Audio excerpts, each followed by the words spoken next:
یہ الفاظ حضرت یوسف علیہ السلام کے بھائیوں نے کہے تھے کہ ہمارے ساتھ حضرت یوسف کو بھیج دیں، تو وہاں پر بھی غدن کے الفاظ آئے، تو اس کی تفسیر کے اندر کیا فرمایا وہ ذرا سنیں۔ غدن علی الظرفی، یعنی غدن جو ہے وہ ظرفیت کی وجہ سے منصوب ہے، اس کے اوپر جو نصب ہے ظرفیت زمان کی وجہ سے یہ منصوب ہے۔ وَهُوَ ظرف مستقبل، یعنی یہ وہ ظرف ہے جس میں ہر آنے والا وقت مراد ہوتا ہے۔ یطلق علی الیوم الذی یلی یومک، اس کا اطلاق کیا جاتا ہے اس دن پر جو آپ کے دن سے ملا ہوا ہے، ایک یہ معنی ہے۔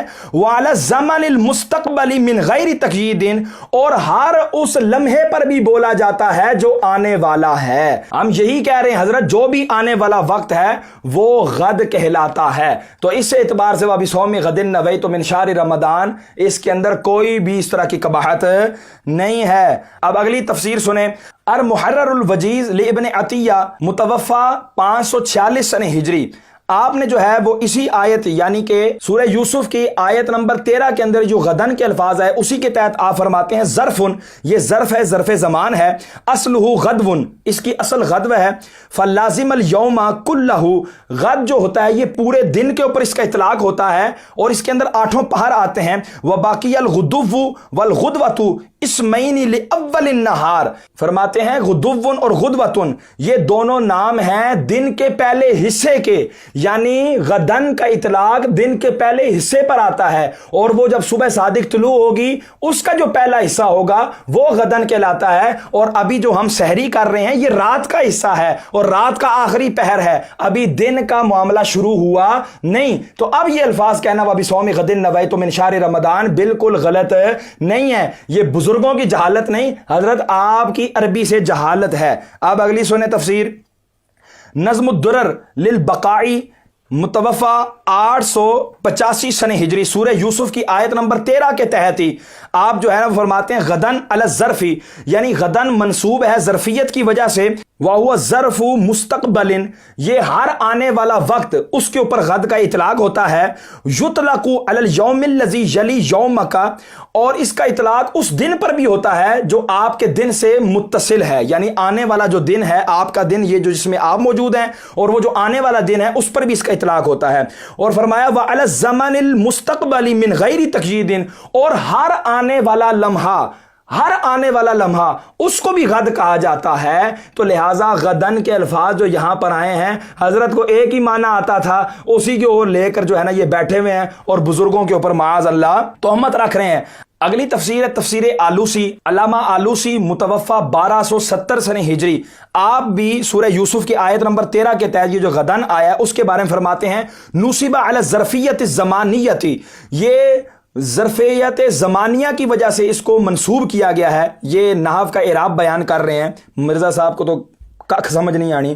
وَهُوَ يُطْلَقُ عَلَى الْيَوْمِ الَّذِي يَلِي يَوْمَكَ وَعَلَى الزَّمَنِ الْمُسْتَقْبَلِ مُطْلَقًا، اور ہر آنے والے وقت پر بھی اس کا اطلاق ہوتا ہے۔ حضرت اب اگلی سب تفسیر سنیں، تفسیر قرطبی، علامہ قرطبی متوفہ 671 سنہ ہجری، آپ کیا غدن کے بارے میں فرماتے ہیں؟ سورہ یوسف کی آیت نمبر 13 کے تحت جو غد آیا ہے اس کے بارے میں آپ نے فرمایا غدن ظرفن والاصل عند السبوی غدون، کہتے ہیں غدن یہ ظرفیت کی وجہ سے منصوب ہے، اور اس کی اصل امام سبوی کے نزدیک، یہ نحویوں کے امام ہیں، ان کے نزدیک غدون یہ اصل ہے اس کی۔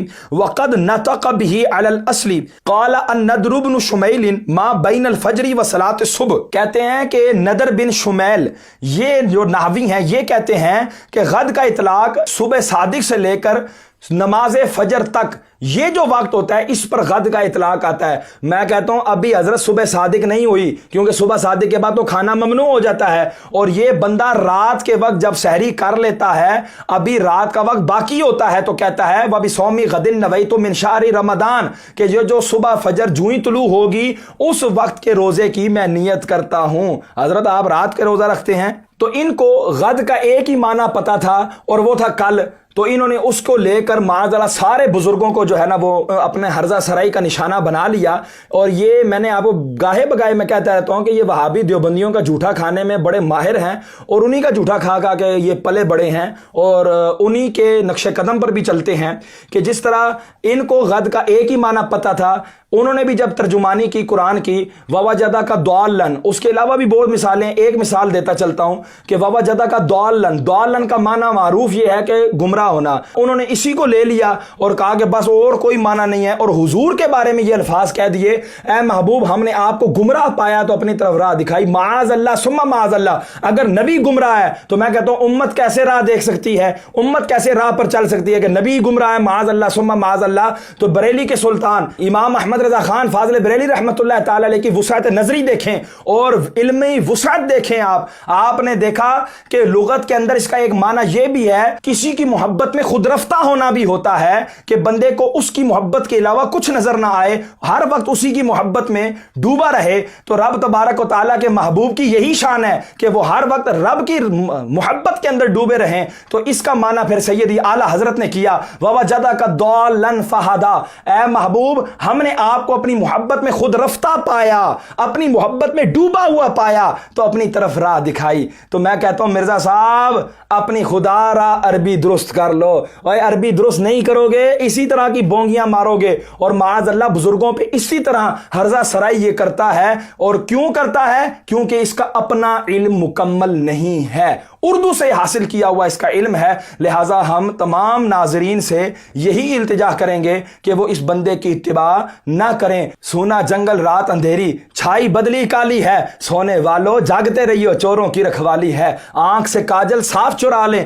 یہاں وہ چور بلا کے ہیں، تیری گٹھڑی تاکی ہے اور تو نے نیند نکالی ہے. اور یہ جو تجھ کو بلاتا ہے یہ ٹھگ ہے، مار ہی رکھے گا. ہائے مسافر دم میں نہ آنا، مت کیسی متوالی ہے. بائیں رستے نہ جا مسافر سن، مال ہے راہ مار پھرتے ہیں. اللہ تبارک و تعالی ہمیں اپنے ایمان کی حفاظت کرنے کی توفیق عطا فرمائے. آمین بجاہ النبی الامین صلی اللہ تعالی علیہ وسلم.